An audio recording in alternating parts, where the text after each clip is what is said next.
Thank you guys so much for joining us. Obviously, the Gig Economy Podcast. We have Ryan Green, the CEO of Gridwise, and that is, as far as I know, an app that's probably been around for at least 3 or 4 years that tracks your data. And the reason they reached out to me and wanted to have Ryan on because they had put together this amazing, I think it's 67 pages. I'm not quite sure. Somewhere in the 60s PDF of all the data. And we actually talked about it on the show last week, just some of the things that stood out. So, Ryan, thank you so much for coming on the show and telling us about that data. And then tell everybody what Gridwise is, why you started it, and we'll go from there. Yeah. Well, first off, thanks for having me on the show. I've been looking forward to it. And as we think about what Gridwise is, I do think that the origin story probably makes sense to start with. And I'm so happy to start there. Is as we think about why do we even start Gridwise? It actually stemmed from back in years ago when I was in the active duty military. I had actually started driving for Uber at the time and very quickly realized how challenging it was to be a driver. And I felt fairly blind out on the road as I was out working. I was just like, all right, well, I'm traveling around the city. I don't know where I get dropped off somewhere. I'm like, do I stay here? Do I go somewhere else? When and where should I be working? Later, I started fast forward, I got out of the military. I go into a corporate job after that. And I'm working for Lyft and Uber as well on the side. And then I'm just like, all right, well, should I be doing Lyft, Uber? I do them both at the same time. What are my hourly earnings? How am I doing compared to the market? And as I was experiencing those pain points firsthand myself, I was taking rides with other drivers and hearing them complain about a lot of the same things. And I was just like, there's nothing out there in the market that's really serving drivers to help them really manage everything about their gig work in one place. Mm-hmm. And so that was really the genesis for Gridwise and why we started it. And we ended up creating an application that was focused and has been optimized and designed to maximize drivers' income. Our app helps increase your earnings up to 30% within the first 30 days of using the application. And we do so by creating an experience that supports in a set of tools that support you across the journey. So as you think about planning when and where you should work, who you should be working for, supporting you while you're working to help you track all of your trips, earnings, tax-deductible mileage in real time, but also provide you insights to help inform real-time decisions that you make of when and where you should be working. While also, after you've completed your work, you're able to actually view all of your trends over time to see how am I performing across all these different stats? How do I stack up compared to the market? And be able to track really everything about your work, just as the business owner would use if people or if viewers are familiar with QuickBooks and you think about a business use QuickBooks. I can't imagine 40 years ago keeping everything on paper. So having something that just allows you to log all of that in one place, and whether you're working for one service or multiple services, we're supporting drivers across. I see about 175 services that drivers are tracking their earnings on today in Gridwise in the U.S. alone. Okay. Funny thing, you said tracking on paper. I'm a school bus driver, and they still do payroll on paper.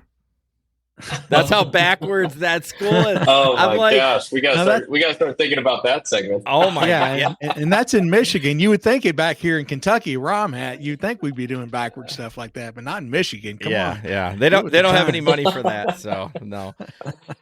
So you said one thing that piqued my interest is because it looks like this is pretty rideshare focused.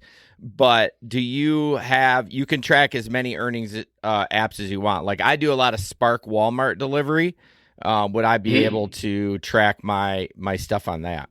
Yeah, you can track. So we're supporting drivers across rideshare, food, grocery, parcel, household goods and services like Rover, Wag. So if you're doing dog walking, if you're doing TaskRabbit, anything like that. So we've really focused on broadening to support the entirety of the gig economy. In the essence of all services and workers who are focused on the on-demand work. So they're real-time responsive work. Nothing we're not really as focused on the freelancers or Airbnb hosts or others like that. Very cool. So the app I see here does airports and stuff like that. where are you? You're just getting your data for stuff like that just from the website, right? But is it pretty accurate for each airport, or is it like the bigger ones? I was just curious about that. Yeah, so just you think of like the types of data we capture. We have what I would call like data that's powered by the crowd. That's like actually from what we understand of drivers when you've connected your account to Spark or to Uber or to others like that. We ingest all the trips.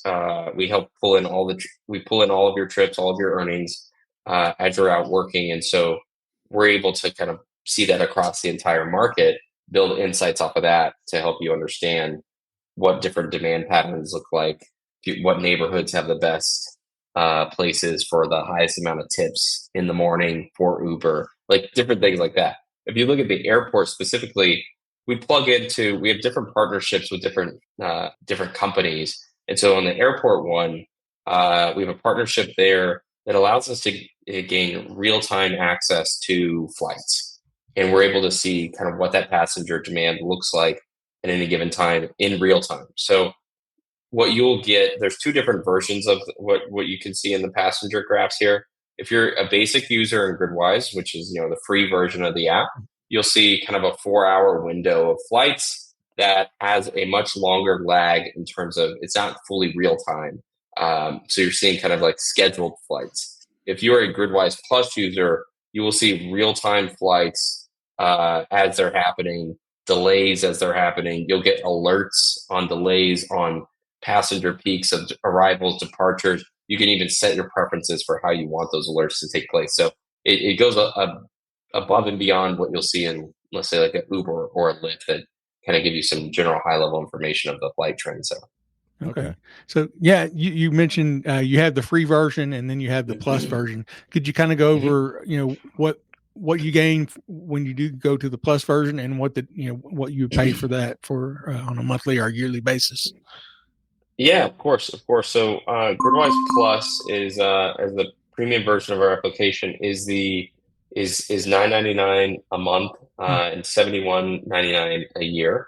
And so as we look at what you get out of Gridwise Plus versus the basic version, I would say like the most distinct delineation between those plans is the convenience of automation. So if you want to conveniently track all of your trips, all of your earnings, your tax deductible miles, everything without touching the app, then Gridwise Plus is the plan that supports that. And so you're able to link your account and opt into a few different settings that allows that to happen hands-free. In addition to that, you get more advanced insights in the market that you're working in. So you'll be able to see, instead of like one particular stat in our insights features, you'll be able to see all kinds of different stats that you may care about to see like, hey, when's the best time for bonuses? What's the best like trips, like the highest amount of trips that I'm going to see based off of working in, on Fridays, on afternoons for DoorDash. Like those are like more advanced filters and insights that you'll get as a Plus user. And there's a lot of the different unique marketplace offers that you receive as well that a lot of basic users have access to, but also there's like more that are specific and catered to Plus that give you, bring more money back into your pocket. Yeah, I think $10 a month is really fair when you add. Very reasonable. Yeah, because I used to use an app for tracking just miles, and for a while there, I think they went out of business. But for a while there, they weren't charging me like every year, so I had like 2 or 3 years free. But it was really nice it did it automatically, and then it stopped working. Right, so I had to use. Larry told me to use Stride, which is fine if it frickin' tells you to turn the shit on because the free version does it. But then if you want to pay for it, I think it's like $10 a month. So I'm like, well, this is okay. You're not really getting. I mean, you're getting a little bit more, but nothing I would use like all the tax stuff. It's like I got an accountant, like I don't need. But for yours for $10 a month, you get it. Sounds like you really get a lot for your money with this app. Yeah. What I would say to that is that it's like you get the mileage tracking, but then you get all these other features that actually help you increase your earnings. So like we like to say is like the mileage tracking helps you keep more, which is great from the mileage reductions that you can make off of that. but we also help you earn more. And so it's like, if we help you gain at least one more trip than you may have had otherwise, that instantly pays for itself there. We hope that we're actually doing much more than just that as well. So it's more. I think it's, there's great mileage trackers out there like Stride, but as you look at our app, like, we've really focused on positioning this to the rideshare and delivery worker and the other on-demand gig workers to be much more of a tool that kind of supports them in a lot of other ways than just mileage tracking. Yeah, it offers a lot. I looked at studied your website in the last few days, knowing we were doing this interview, and it's changed a lot since the last time I looked at it, and offers a lot more stuff for sure. Yeah, I think I was to say the same thing. I know I had downloaded it a couple years ago, and then I was like, it's $10 a month. I'm like, I don't know if I didn't. Well, it wasn't the money. It was just like, do I want to spend the time like figuring this out? And we test so many apps that it's, sometimes you lose track of some, and you're always trying something new, and so you kind of forget about the ones that I might want to try this one a little further or anything. Well, I'm happy to see that y'all have been persevering and keep getting it better. As far as Spark goes, do you give any statistics for that too, or like I say, like, you're more focused on rideshare and like the big ones? I mean, Spark is pretty big, but am I going to be able to get? Pretty big. Yeah, am I going to be able to get statistics like, this is how much I made for these hours, this is the best time in your area? I mean, obviously depending on who else in the area downloads the app, I assume, or uses Spark for that. Yeah, I would say it's we consider Spark a major player in the space. I mean, they've exploded as it relates to growth. So we're able to help you track all of your earnings and trips and all these different performance stats across your own work for Spark specifically, but also give you insights on how you compare to the market and other insights on, I would say, like that grocery category that we're looking at there. So we look at grocery delivery that Spark may complete, and then we'll give you insights on that grocery category there as well. So would you say, since you see all the data, what's the top grocery? I mean, it's got to, I would say probably Shipt and then Instacart and then Spark, but as it relates to how would you want to think about that? Who works on the most? Who's like, the gig worker? Are they doing more Shipt, more Instacart, or Spark? Yeah, I think it was Instacart. I would say that Walmart Spark has probably, if not met them at where they're at on size of their driver network, has exceeded the size of their network. Wow. Okay, that's not good news for me.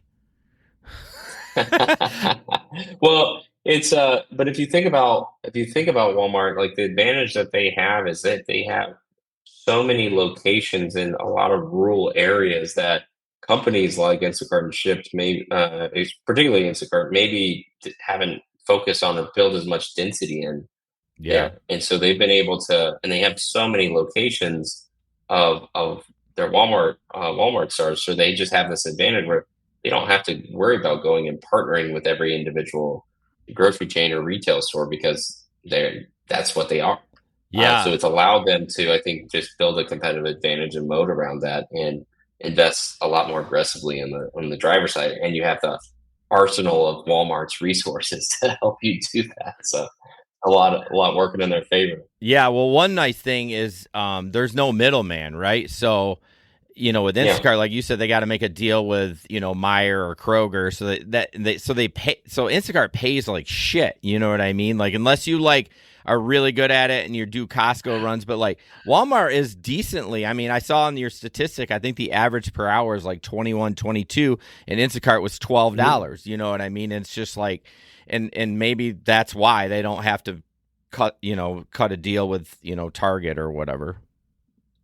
Yeah, and that's where I think is that's another advantage that I think companies like Spark, companies like Shipt both have. Obviously, Shipt is owned by Target. Yeah. And so they have that verticalized approach that cuts out the middleman and allows them to have see much more margins and be able to distribute those margins back to the drivers in more creative ways than what other companies Yeah, can do today. I would say I started Walmart. Well, I didn't start it in my city. I was new with it, and it was gangbusters. Like I was making probably $50 an hour, and now it's slowed down. Oh, wow. But it's still a good, like that's kind of my main jam right now. During the winter, I don't want. Okay. I do a lot of Amazon Flex in the summer when the roads aren't so terrible. Okay. But the Walmart Spark is still pretty good. So I'm a little worried that they're just gonna chop it down like Uber has, and then it becomes crap again. But I don't know. They're wanting to do it themselves. I don't know if you know that they're trying out their own vans, but I mean they can't even get people in the door to be loaders. So I'm not sure how they're gonna have to raise their rates in store or their pay rates for considerably. So. I want to see if you want to talk a little bit about some of the other benefits that y'all offer, because looking on your website, it's just a plethora of different things that y'all offer, I guess, for your Gridwise, I guess, Plus members. The Gig Economy Podcast will be back after a quick break. Hello, everyone. If you're like us and you like to keep your Agile close, but your whiskey closer, join us for our, shall we say, interactive, rambling, drunk podcast, Drunk Agile. I don't know, Pratik, say something more exciting to get people to come watch what we have to say. Oh yeah, we drink whiskey, we have fun, and we pick on bad things in Agile. Bad things is a replacement for all the other words I would like to use. If you like either of those things, please come join us right here on this channel, and we hope to see you in the very near future. Yeah, I would say it's like we have an entire marketplace of third-party offers with different companies, but we also have our own in-house benefits through different partnerships with companies that provide services like we provide out of the box like life insurance to drivers, where you can get $10,000 in life insurance as a user of Gridwise. There's a suite of many different gas perks. We provide dental and vision. There's other like an entire list of marketplace of benefits that you get, and even more out of the box that you can get with using with those benefits if you're a Gridwise Plus user. Yeah, some of these I thought were really cool. I've not seen any other apps kind of offer them. There's stuff in there for chiropractors, 20,000 free exercise, nutrition, and stress management classes, teletherapy, or alternative medicine discounts, all sorts of things. Yeah, it really surprised me that the wealth of stuff that y'all are offering. Yeah, there's a lot of different there's phone plan options, there's different insurance options. If you're not happy, or you think that maybe it makes sense to kind of just stress test and check to see if you're could be paying find a more affordable insurance plan as well. We have different, like an insurance marketplace within the benefits as well, that allows you to link your insurance provider and then see a lot of other options. Say, hey, here's what your current plan is. Here's a lot of other options that may provide better coverage at a more affordable price. So there's a lot of different kind of insurance, vehicle, and phone types of benefits that are in there. Yeah, I saw you offer phone protection. I mean, that's worth $10 a month, right there. Yeah. I mean, it's pretty critical to our work. So. Pretty much, yeah. We're dead in the water without it. Yeah, phone and car. Right. Yeah, we got to cover our money makers. So let's talk about the data that came out. Is this the first year of you doing this big data push? As far, well, I mean, I know you're always collecting data, but I mean, like where you put together, where you like people could download it and read it. Yeah, I would say this is our second annual gig mobility report that we have published.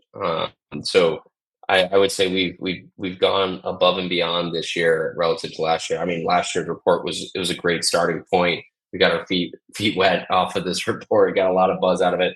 But this second report, as you guys mentioned earlier, is very extensive. Of 60 plus pages of content on consumer trends, driver trends as it relates to pay, multi-apping information, and a lot of other like fun tidbits in the reports as well. And I think what's like helps this report really stand out and kind of stand on its own legs is the amount of data that's contributing into I this know. report. Yeah. So we've got over nearly 250,000 drivers that we've been able to analyze over 164 million trips on that equated to about 1.75 billion earnings in the report. So I think this is really enable, there's a large sample size of information here that we're able to go off of to analyze and crunch numbers on to kind of build the takeaways that we have. The one stat that we just couldn't believe is the 23% of people are the multi-appers, only 23%. And I'm just like, unless I don't understand how you got that, if maybe just like you looked at the app and they're like, okay, clearly they're doing Uber more than anything else. But like 23%, like, geez, if you're not multi-apping, like, what are you doing? Yeah, it's definitely a surprising stat to us as well. Is that, I mean, we always try to encourage. We're not an app that's trying to help you like switch between Right. apps in real time or anything like that. But we'll always encourage someone as just being drivers ourselves. I think we all know that it's like multi-apping is better than not multi-apping, and it's always you take rides with people, and it's always confusing to me on why someone is not doing that. And you hear a lot of people anecdotally say, well, I'm not that serious with it, or I'm part-time. I'm like, well, that makes you should be doing this part-time, full-time, anything. It's like, imagine how much time you spend just waiting on the next ride. And then, so it's like, if you add another service there, that gives you more options to get more rides in less time. So it's, I think a lot of that's weighed down into, some of the high density areas is where you see like a high population cities where you do see that skewed a lot. Like New York weighs that significantly. Right. You do see a lot of single service drivers in New York just because there is a very high volume of trips that are taking place there, and you'll see that cities like that. But you'll see cities like LA where they have a lot higher multi-apping rates because there is a large population, but it's a much less dense city there. Spread out. Yeah, that's. I mean, when we were talking about that result, that's the only thing we could come up with. Is like it's got to be skewed by these big cities where you can get by and stay busy doing just one app. Because I'm in a city of 80,000 people. If I did one app, I'd just ridiculous. There's in the summer when the students are not here at the college. I mean, I'll be running DoorDash, Lyft, Uber Eats, Grubhub, 5 or 6 apps sometimes. And it just blew my mind. But then you have to think about, I guess some of these big cities, you can stay busy just doing, and if you're able to do that and focus on trying to get the bonuses and stuff from that one app that you're choosing, that can make sense here. But I'd be setting way too much if I was just running, one app or something like that. But were there any other results that just really shocked you when you saw the results from this information, from this report? Well, I think is on that topic of just multi-apping and how many apps anybody's using. I was going to say, Larry, maybe you were contributing to our report, but I actually is like we saw there was one driver, like the most amount of services used in a week was 9 services by driver. I was like, wow, this is. I mean, this person took it to a whole new level there of like figuring out how to switch between apps. So like it's always fun. We have a lot of like fun facts in the report. So it's always interesting to see that like some of the cities where you see like the highest tip in food delivery being like a $340+ tip. Yeah, is in like cities that like in Indio outside of like Los Angeles, where you see like I think on grocery delivery was also like a very large tip number in the 300s. That was in like Ithaca, New York, which is like those are surprising because you'd think that like in the big cities is where you'd see a big tip like that, which is actually some of the biggest numbers and prices we see are in like some of the smaller cities. I was going to ask you about that. Did you do a test where, because what we talk about is a lot of people, they don't have multiple apps. Like even though they're not currently multi-apping at the time, like are you active on like, oh, I love Uber, I just do Uber. I'm like, well, you're active on Lyft, because what happens if Uber deactivates you? You know what I mean? Yeah. Especially if you really depend Yeah, or they on do a it. background check that takes 2 months. Yeah, which happened last year for a lot of Yeah. people. It would. I don't know how you would track that data, but I mean, I guess only if you saw the earnings come in, right? Or maybe they connected that service. I would just be curious how many people actually have like multiple apps that they're using on a regular basis. Yeah, I would say it's like so when we look at the multi-apping, that's based off of people actually completing trips for those services, right? Okay. So when you look at how many people are actually on the apps, like we can see that based off of them being connected, having their account connected, which you'll see. I think we've seen the most we've seen. Maybe it was up to like 13 or 14 services or something like that. But I do think it's as you think about you and anyone as a gig worker, I mean, has to think about this as a business, and part-time or full-time. There's so many. All the part-timers are out there. It's like, it's not that serious. It's like, no, it is. It's your time. You gotta value it. Right. So your time's valuable. As a business owner, you want to like build a portfolio of services to mitigate for risks that, the risks that you guys are mentioning. You could be deactivated for a service, or maybe they change their pay rates and you don't benefit from that, or demand decreases on the customer side. And so like you need a way to like, ensure that your risk is mitigated and you have multiple services to be worked for, even if you don't want to do them all at the same time. Yeah. Yeah. We talk about that a lot. Don't put all your eggs, in one basket, for sure. Okay. I think that's a much simpler way to say it. Yeah. That's like one that everyone knows. You know what I mean? I should have just said that. No. I like your answer better.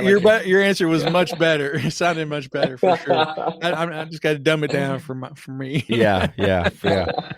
So what's next for you guys? You're always probably trying to innovate, and I know maybe you're taking a breather after that huge data purge that came out. But what's next for Gridwise? Yeah, I would say the team is working. I mean, we're working day and night to continue to innovate and ensure that we're able to empower, figure out more and more innovative ways to empower workers here to maximize their income. And so a lot of what we're doing is like, you think about the unique elements of our platform is that we've kind of built this like God's eye view over the market, is like where we can see what's happening across all the services. We have access to this first party data. We have access to all this third party data. And so now we're at a point where we're starting to actually infuse, we're working towards like, capabilities that infuse this and take everything that we know about you that you've helped kind of contribute to the platform and personalize that for you and help you build out your schedules, help you answer questions in the most like flexible way possible. So if you want to come in and just say like, hey, what are the things that I can do to improve my earnings if I'm only going to work based off of how I've been working the last 2 weeks on Lyft. And then we can use that to scan across our entire database, give you some recommendations on how to do that, which time you should be driving, and like what other people are doing to that you should be considering as well, in a way that's thoughtful to where like, we've always never wanted to design a platform that, sends everybody to the same places or things like that. But I think that's like what we've seen is that everyone has their own like preference, so many different preferences and ways that they prefer to work and where they prefer to work and times of day or constraints that they have. And so we want to be able to cater to all of those, but do it in a very flexible and automated way. So that's a long-winded way of saying that there's a much personalized experience that you will start to see that speaks to you, Larry, you, Jason, on like giving you the insights that are most relevant to you and not general to everybody. Yeah, and we've mentioned that so many times over the years that so much stuff is market specific. You get these people on these national Lyft and Uber chat rooms are Facebook groups, and they're like, "Oh, what's the best time of the day to work?" Or they ask these general questions. You're like, we can't answer that for you. It's so market specific and app specific and things like that. So stuff like this that takes data and does shine it on you and tell you specifically this is the information that you need to help you. I think that's very valuable. Well, I mean, I usually just tell people 2:00 on a Tuesday just to throw them off. But that's after we get asked too many times, and then we just get to be smart asses and get annoyed. Tuesday. Right. Yeah, I mean, but like your app is great though, because if somebody doesn't really, because there is a lot of information out there. I mean, we're included in that. I mean, we've been podcasting for many years, but like if you really want some help, you're just like, oh shit, you know what I mean? Other than where do you go? But if you can get data for $10 a month, just to be like, holy cow, this is awesome. This is going to tell me the best time to drive or where I was most profitable and stuff like that. I think that's so worth. Yeah, and it's it's factual data, because you can talk to two different drivers, and one of them's like, oh man, Uber is way better here. You're gonna make way more money if you drive Uber, and you have somebody else, no, Lyft, man, you get a lot more rides on Lyft, and they tip better. And it's all just people, their feelings, because most people, for one reason or another, tend to lean towards one app, just whether it's the first one they started, or they like their colors, or their whatever reasons, generic reasons. But when you have actual hard data to look at and can show this is what is really happening out there, that's priceless. Yeah, that one of my favorite things to do when I'm taking rideshare rides is to come across a driver who feels like they don't need the data, they know everything in their head. And then just quiz them on some of those things. It's just like I'm like, so you're gonna drop me off here. Where are you gonna go next? They're like, oh well, yeah, I'm gonna go to the airport right now. It's like, do you know how busy it is there right now? And they're just like, man, it's usually pretty good at this time. I was like, well, it's actually like there's like the lowest point of the day right now that's happening. Oh, and they're like, how did you know that? It was just like, well, you can see it here. Or so those are always fun moments to kind of do that. Not in an insulting way, but just to help like reinforce that, hey, it's helpful to have additional data, especially the thing I didn't mention about the subscription is that it's tax deductible. It's a business expense, so it's like it's tax deductible. It helps you earn more.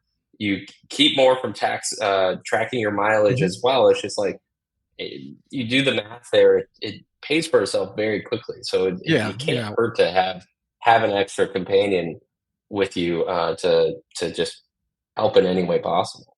Yeah, like I said, 1 or 2 rides is going to pay for that in a month easy. I know I'm going to be downloading and trying it again. Yeah, for sure. I'm gonna follow up with you guys. I'm gonna check in, and you guys let me know. Come out and quizzes. Give me the feedback. I'm gonna quiz you guys too. Okay. Right. Well, thank you for coming on. Lots of information. Really appreciate that. So we'll put the download link in the description and stuff like that. So thank you for coming on. Stay on after you say your goodbye, because I have a question for you. Of course. Thanks for having me, guys. I appreciate it. Appreciate it. Thank you for your time. Thanks for listening in. This podcast is produced and edited by Hey Guys Media Group. Want to start a podcast? Check out heyguysmediagroup.com.